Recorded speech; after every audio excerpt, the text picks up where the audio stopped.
하나님이 주신 오늘 말씀은 마가복음 13장 1절에서 13절의 말씀입니다. 마가복음 타임라인을 따라서 예루살렘에 입성하신 후에 그 과정들을 보면 예루살렘 입성하신 다음 날 성전에 들어가셔가지고 성전을 정화하십니다. 들어가실 때 아침이었는데 그때 배가 고파서 무화과 나무를 봤는데 무화과 나무에 열매가 없어요. 그래서 그때 예수님이 한 말씀 하시죠. 자, 그리고 나서 화요일 날 아침에 전날에 말씀하신 무화과를 보니까 무화과가 말라버렸어요. 나무가. 셋째 날 성전 안에 또 들어갔습니다. 논쟁들이 있었어요. 우리가 지금 쭉 살펴보고 있었습니다만 성전 유대교를 수호하려는 자들이 예수님에게 와가지고 너 무슨 권위로 성전을 그렇게 와서 난리를 쳤냐? 권위에 대한 문제, 그리고 세금에 대한 문제, 부활에 대한 문제, 그리고 메시아가 그리스도의 후손이라고 그랬는데 그 말에 대한 또 예수님의 해석, 이런 말씀들을 쭉 나눴어요. 이들은 대적자들은 그런 걸로 예수님을 공격했고 예수님은 지혜의 말씀으로 대답을 하셨는데 예수님의 대답을 듣고 이들이 입을 다물었죠. 자, 뿐만 아니라 과부의 헌금을 예로 드시면서 그 논쟁에서 이 대적자들의 입을 다물게 하셨을 뿐만 아니라 과부의 헌금을 통하여서 이들이 지금 주장하는 얘기들이 얼마나 거짓되고 기만하는 것이며 허위이고 가식인지, 특별히 과부의 헌금을 통해서 그들의 위선, 그들이 쓴 가면을 폭로하고 맨 얼굴이 이런 거다라고 하는 것을 드러내셨습니다. 자, 그리고 나서 오늘 말씀이에요. 자, 성전에 들어와서 그런 논쟁들이 있었잖아요. 오늘 1절 뭐라고 되어 있습니까? 성전에서 나가실 때예요. 성전에서 나가실 때. 자, 오늘은 두 가지만 말씀을 살펴보지요. 첫 번째로 안에서 무너진다. 이 성전 무너진다고 지금 말씀하시잖아요. 안에서부터 무너진 거예요, 이미. 자, 예수님 일행이 성전을 나갈 때 제자 중 하나가 말하죠. 1절 말씀에. 자, 나가실 때 뭐라고 되어 있습니까? 선생님이여 보소서, 이 돌들이 어떠하며 이 건물들이 어떠하니까. 엄청 지금 놀라는 거예요. 이 갈릴리 촌놈들이 지금 예루살렘 와가지고 야, 말로만 듣던 성전이 이 돌들이 와 이러고 있는 거죠. 지금 누가복음은 사람들의 말을 인용해가지고 아름다운 돌과 헌물로 꾸민 이 성전, 이렇게 얘기합니다. 아름다운 돌과 사람들의 드린 헌물로 꾸민 성전. 저는 이 제자들의 말이 이해가 가요. 신학교에 들어갔을 때 어느 행사에 자원봉사자로 참여하게 됐어요. 지금 가서 무슨 일을 했는지 아주 구체적으로 생각은 안 나는데 그 대회의 이름이 뭐였냐면 국제 기독의사 대회. 좀 이름이 거창하죠. 국제 기독의사 대회. 하여튼 엄청 많은 사람이 제 기억으로는 왔는데 그때 행사가 어디에서 열렸냐면 강남의 어느 한 교회에서 열렸었습니다. 이 교회가 합동식 교회였는데 당시 강북에 있다가 교회가 너무 부흥해가지고 하여튼 그 합동식을 대표하는 교회였어요. 우리 교단이 그때 영락교회 그렇다고 그러면 그쪽은 그 교회 이렇게 딱. 그런데 교회를 강남에다가 10년에 걸쳐서 교인들이 너무 많아가지고 이제 지어가지고 이사한 지 3년 되던, 그러니까 이미 소문이 쫙 퍼졌습니다. 야, 강남 어디에다가 교회를 지었는데 으리으리하단다. 예. 그런데 그 일 때문에 거기 딱 갔는데요. 예배당 앞에 제가 딱 서가지고 위를 딱 이렇게 쳐다보다가 뒤로 넘어갈 뻔했습니다. 와, 그 돌로 지은 돌로 지었어요. 이 교회 건물 이 교회 탑이 두 개가 위로 쫙 올라가 있는데요. 보이지가 않아요. 예? 마치 성전을 보고 제자들이 했던 이 실감나는 그런 장면이었어요. 와, 이렇게 큰 교회도 있구나. 이렇게 큰 건물도 있구나. 아마 제자들이 느낀 것은 제가 느낀 것보다 훨씬 더했을 것입니다. 이 성전은 바벨론 포로에서 돌아온 후에 성전이 무너져 있으니까 스룹바벨을 중심으로 다시 세웠는데, 사실 옛날 솔로몬 성전 알고 있던 사람들에게는 다시 세워진 성전이 너무 초라했던 거예요. 그래서 성전이 세워졌는데 기쁘기도 했지만 그때를 옛날 성전을 알고 있던 사람들은 슬픈 마음이 있어서 울었습니다. 자, 그렇게 쭉 오다가 헤롯이 지금 대왕이 됐어요. 왕이. 헤롯이 유대인, 정통 유대인이 아닙니다. 그래가지고 유대인들의 환심을 사기 위해서 46년에 걸쳐서, 누가복음 2장에 보면 46년에 걸쳐서 성전을 지었다 이렇게 돼 있어요. 헤로디안 익스텐션, 그래가지고 헤롯의 확장 구역이 있어요. 헤롯이 이 성전을 그래서 새롭게 46년간 확장해서 꾸민 겁니다. 얼마나, 그래서 사람들이 와, 지금 이렇게 성전이 되고 있대 소문이 쫙 났을 거 아니에요. 그런데 직접 와서 보고 깜짝 놀란 거죠. 자, 제자들은 이렇게 성전의 위용에 감탄하는데, 이 건물을 보고 지금 막 깜짝 놀라는데, 예수님은 뭐라고 그러세요? 2절 같이 합시다. 예수께서 이르시되 내가 이 건물들을 보느냐? 돌 하나도 돌 위에 남지 않고 다 무너뜨려지리라 하시니라. 너 건물 보고 지금 그렇게 말하는 거지? 그러면서요, 돌 위에 돌 하나도 남지 않고. 제자들의 그 감탄과 경의에 찬물을 확 끼얹는 그런 말씀입니다. 왜 예수님이 이런 말씀하셨습니까? 이미 성전 안에 이 성전 유대교의 지도자들과 논쟁하셨잖아요. 현재 유대교가 어떤 모습인지 가면을 벗기고 그 실상을 드러내셨습니다. 성전 안에서 드려지는 희생제사, 맨 처음 성전 정화 사건부터 지금 시작됐잖아요. 그 희생제사가 더 이상 하나님을 예배하는 것이 아니다라고 하는 것을 선언하신 거죠. 대제사장들과 그 주변에 빌붙어 사는 이 기득권자들이 돈벌이하는 수단으로 성전의 희생제사가 전락해버렸어요. 이 사람들 예수님이 탄생했을 때도 알아보지 못했잖아요. 동방박사들은 그래도 왕이 어디에 나셨냐고 물으러 왔습니다. 그랬더니 헤롯 궁전에서 헤롯도 깜짝 놀랐고, 헤롯이 대제사장과 서기관들 불러다가 어디에서 나냐고 물어보니까 바로 대답합니다. 유대 땅 베들레헴이라고. 그런데 그러면 가야지. 갈 생각을 안 해요. 지식과 삶이 완전히 분리된 사람들입니다. 갈릴리 사역에 예수 이름이 막 소문나자 사람들을 파견합니다. 왜요? 감시하고 사찰하고, 그리고 또 대적합니다. 어떤 식으로 대적했어요? 안식일에 왜 하지 못할 일을 하냐고 계속해서 딴지를 걸고, 귀신을 쫓아내니까 너 귀신의 왕이지, 예수님한테 이런 모함을 합니다. 신성모독이죠. 그리고 지금 예수님이 직접 성전에 오셔서 그들의 위선과 거짓 경건을 여러 논쟁 이런 것들을 통해서 드러내시고, 그들이 믿고 있는 신앙이 얼마나 잘못된 것인지 그것을 지금 폭로하셨잖아요. 뿐만 아니라 과부의 헌금을 통해서 지금 이들이 갖고 있는 이 거짓 경건, 그것의 모습을 드러내셨어요.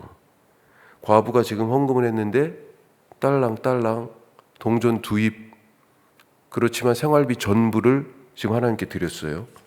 그리고 집에 돌아가요. 그럼 어떻게 되겠습니까? 아무것도 없어요. 그날 저녁에 먹을 게 없어. 생활비 전부를 넣었는데 뭘 먹고 살아요? 이건 뭘 얘기합니까? 화려한 성전과 굶주린 과부. 화려한 성전에서 누가 지금 배불러요?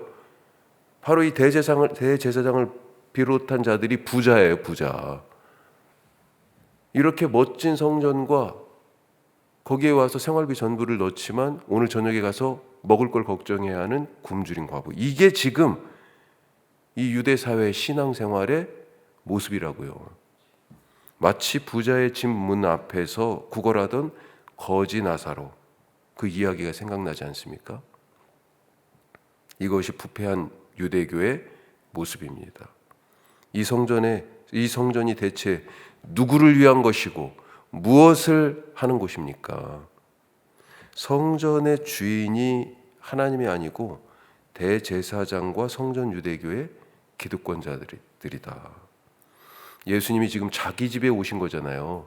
어려서 12살 때 성전에 왔다가 돌아갈 때 예수님이 없어졌어요. 그러니까 마리아와 요셉이 아들 찾느라고 막 다시 돌아갔잖아요. 그랬더니 성전에 있어요. 거기서 어른들하고 하나님에 대해서 막 말씀 나누고 있어, 이 어린이가. 그래서 깜짝 놀라서 얘기하죠. 너 왜 이랬냐고, 왜 안 따라왔냐고. 그랬더니 내가 아버지 집에 있어야 하는 줄 모르셨어요?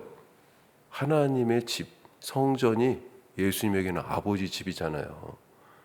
그런데 자기 집에 왔는데 예수님 면박당하고 쫓겨났습니다.